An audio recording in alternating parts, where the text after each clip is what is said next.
నమస్తే అన్న, అందరికీ నమస్కారం. అమెరికా అధ్యక్షుడు మరొక యుద్ధాన్ని నేనే ఆపానని చెప్పి, నేను శాంతి దూతనని చెప్పి ప్రకటించుకోవడం జరిగిందనమాట. ప్రస్తుతం మనం చూసుకుంటే కానీ ఇజ్రాయిల్ మరియు లెబనాన్ మధ్య యుద్ధం జరుగుతూ ఉంది. ఇజ్రాయిల్ భీకరమైన దాడులతో లెబనాన్ మీద విరుచుకుపడుతూ ఉందన్నమాట. దీనికి సంబంధించి అమెరికా అధ్యక్షుడు కీలక ప్రకటన చేశాడు. ఇరుపక్షాలతో అద్భుతమైన సంభాషణలు జరిపిన అనంతరం ఇజ్రాయిల్ మరియు లెబనాన్ 10 రోజుల కాల్పుల విరమణకు అంగీకరించాయని అమెరికా అధ్యక్షుడు డొనాల్డ్ ట్రంప్ సోషల్ మీడియాలో ప్రకటించారు.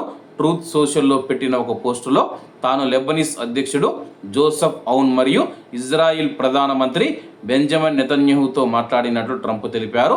శాంతికి మార్గం సుగమం చేసే ప్రయత్నాలలో భాగంగా తూర్పు ప్రామాణిక కాలమాన ప్రకారం సాయంత్రం 5 గంటల నుంచి కాల్పుల విరమణను అధికారికంగా అమలు చేయడానికి ఇద్దరు నాయకులు అంగీకరించారని చెప్పి ఆయన పేర్కొన్నారు.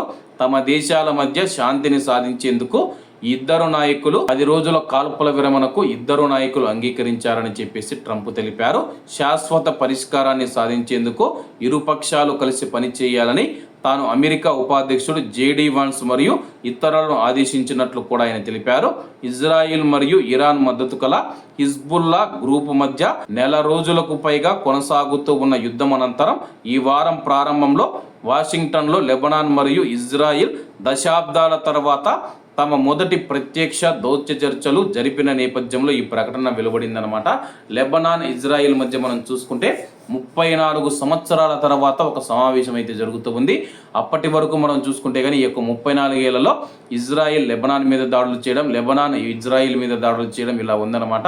34 ఏళ్ల తర్వాత తొలిసారి 2 దేశాలకు సంబంధించిన ప్రతినిధులు కూర్చొని మాట్లాడుకొని ఈ కాల్పుల విరమణ ఒప్పందానికి అయితే అంగీకరించారు.